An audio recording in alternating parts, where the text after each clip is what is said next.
The case of Marguerite de Carrouge shook medieval Europe. In an era when sex crimes were ignored, the wife of a French knight was ready to speak out. She demanded justice. To this day she faces the most vile accusations. Marguerite de Carrouge claimed that on January 18, 1386, while she was home alone, she was approached by two men, including her husband's rival squire, Jacques Le Gros. This one was to intimidate her, rape her, and finally demand her silence under threat of disgrace. But Marguerite had no intention of hiding what had been done to her. She confessed the truth to her husband, who in turn unleashed a legal battle known at home and abroad. Le Gros fiercely defended himself and was eventually formally acquitted, which, incidentally, was the standard in rape trials, regardless of the guilt of the accused. However, de Carrouge did not give up. By a decision of Parliament, the dispute was finally placed, in the thinking of the age, in the hands of God. On December 29, 1386, the judgment of God took place, a fatal duel in which Marguerite's husband killed Jacques Le Gros. According to the law of the era, the very outcome of the fight was the final verdict. It confirmed that Marguerite was the victim and Le Gros was a liar and rapist. And yet the subject was not at all closed. Eric Jaeger, author of The Last Duel, Crime, Scandal, and God's Judgment in Medieval France, emphasizes that the famous case sparked controversy for the next several centuries. A few years after the duel, around 1390, chronicler Jean Froissart stated that the result of the duel pleased the king, his court, and the crowd of onlookers. But Jean Lecoq,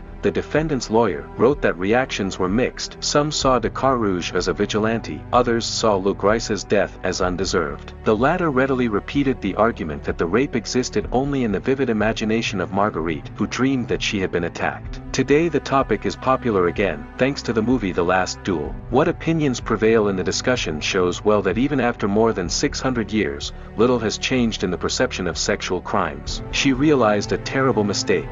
Eric Jaeger, a professor at the University of California and a recognized scholar of medieval literature, explains that not even 15 years later, the interpretation that Marguerite either unconsciously, through stupidity or lack of reason, or even intentionally accused an innocent man became prevalent. The Chronicle of Saint Denis indicates that the woman acted in good faith, but after Le Gris' death it appeared that she did not recognize her tormentor. In the 15th century, the version was repeated in the popular Chronicle of Jean Juvenal de Ursin, although the author colored the story by claiming that the guilty man betrayed the truth on his deathbed. Readers loved it. The story was colorful and showed the tragedy of Marguerite, who realized too late her terrible mistake. Later, a variant became widespread according to which a woman cynically lied in order to suppress her husband's rival. Such a procedure in medieval reality would have been utter nonsense. Rape always undermined the reputation of the victim and was a source of shame, regardless of the court's verdicts. No highborn lady would have sacrificed herself just to help her spouse in a personal dispute. After all,